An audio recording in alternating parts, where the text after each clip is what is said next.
Direct News TV. November 7, 2023. Protesters block U.S. military ship allegedly carrying weapons for Israel. Under dark skies and steady rain, hundreds of pro-Palestinian demonstrators rallied at the port of Tacoma, in Washington state, to block a military supply vessel they believe will carry weapons from the United States to Israel. There, they fear any weaponry on board will be used in Israel's ongoing campaign against the Gaza Strip, where more than 10,000 Palestinians have been killed.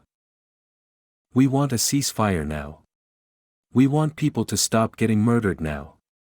We want a real examination and action on U.S. foreign policy and U.S. funding to Israel, said Wasim Hage, one of the protesters at the Tacoma rally. Hage works as a case manager and community outreach coordinator with the Arab Resource and Organizing Center, AROC, the advocacy group that organized the protests. He said a confidential source tipped AROC off that the vessel would be loaded with weapons and military equipment and sent to Israel, as it continues its military offensive in Gaza. Al Jazeera could not immediately confirm that allegation. In an email to the publication, Jeff Jurgensen, a Pentagon spokesperson, said that the ship was indeed used to support the movement of U.S. military cargo. But he declined to offer further information. Due to operational security, the U.S. Department of Defense does not provide further transportation, movement details or information regarding the cargo embarked on these vessels, he wrote. Second protest for vessel. In Tacoma, the ship, called the Cape Orlando, faced protesters of all ages in raincoats, puffer jackets and umbrellas marching outside its dock. They waved the Palestinian flag, held signs saying, "Defend Gaza," and chanted slogans like, "Free Palestine," and, "Not another nickel, not another dime, no more money for Israel's crimes." Demonstrators used bicycles and cars, with their hazard lights blinking, to block traffic around the port. 7 indigenous warriors in a ceremonial canoe also circled the waters nearby to block the ship. Patricia Gonzalez from the Water Warriors Council of the Puyallup tribe said she was motivated to take to the sea because she relates to the Palestinians' history with violence and displacement.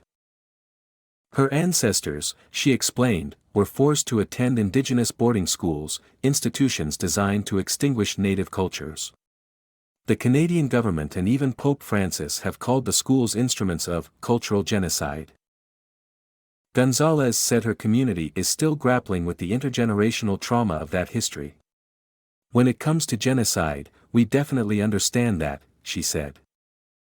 "It touches our hearts really close," Gonzalez said. "Our ancestors went through that, and were affected by it every single day.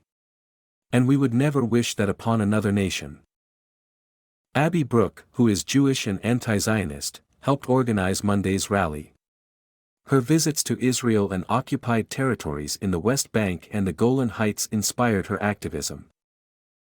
"When I was 18, I went to Palestine, and I saw the realities of the occupation and settler colonialism on the ground. I saw the checkpoints, I saw and talked to people about their experience of being displaced in the Nakba," she said, using the term for the mass displacement of Palestinians in 1948. "When you're seeing the reality that Palestinians live every day, there's no question about what's happening," she said. "And the reality that this is an apartheid state military occupation."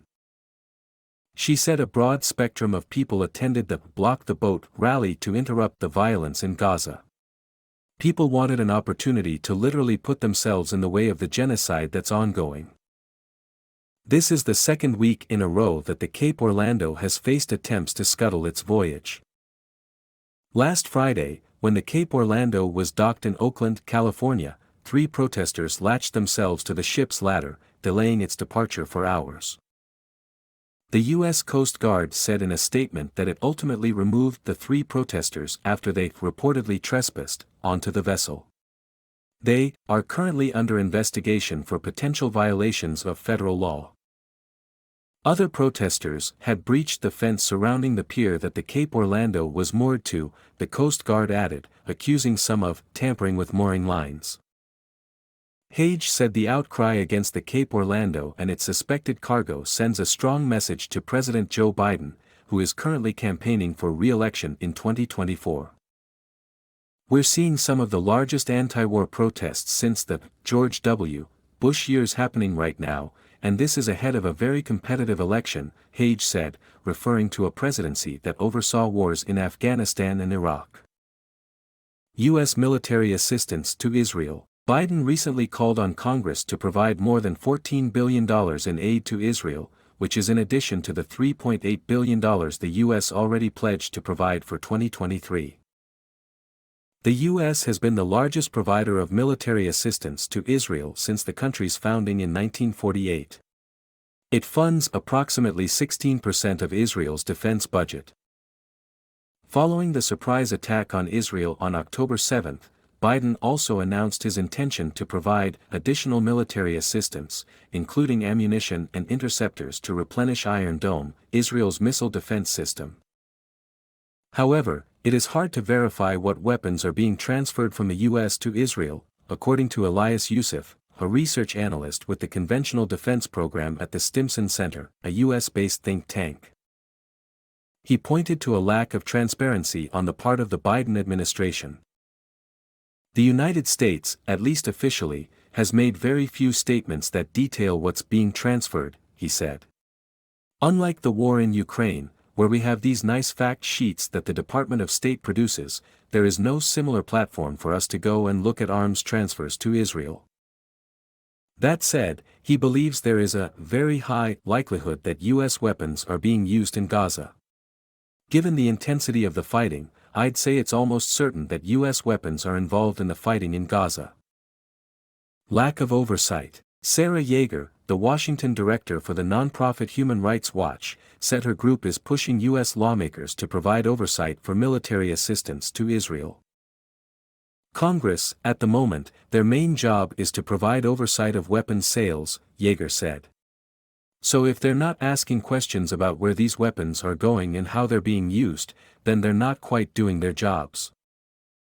Human Rights Watch has called on countries like the U.S. to suspend the transfer of weapons to Israel and Palestinian armed groups alike, given the real risk that they will be used to commit grave abuses. While Human Rights Watch blasted Hamas for targeting civilians in its October 7 attack on Israel, it likewise accused Israel of inflicting collective punishment on the Palestinian people by dropping bombs on densely populated areas and cutting off essential supplies like food and water.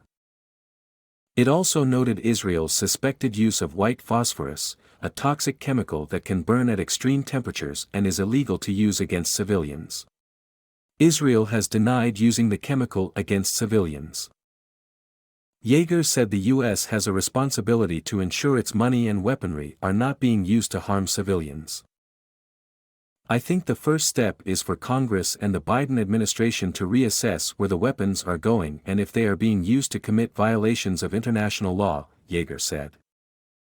Despite their efforts, Hage said military personnel loaded cargo into the boat by nightfall on Monday. While he said it was unfortunate they were unable to stop the cargo from entering the ship, Hage called the action a success because it delayed the vessel for most of the day. He added that a worker on the boat had told activists that he was moved by the protests and wanted to leave the vessel. "We delayed this vessel by 12 hours, and every day that the cargo is not used to bomb Palestinians is a win. My name is Kingsley. Please like, share, subscribe and hit that notification bell so you can be the first to be notified whenever we post. You won't regret it."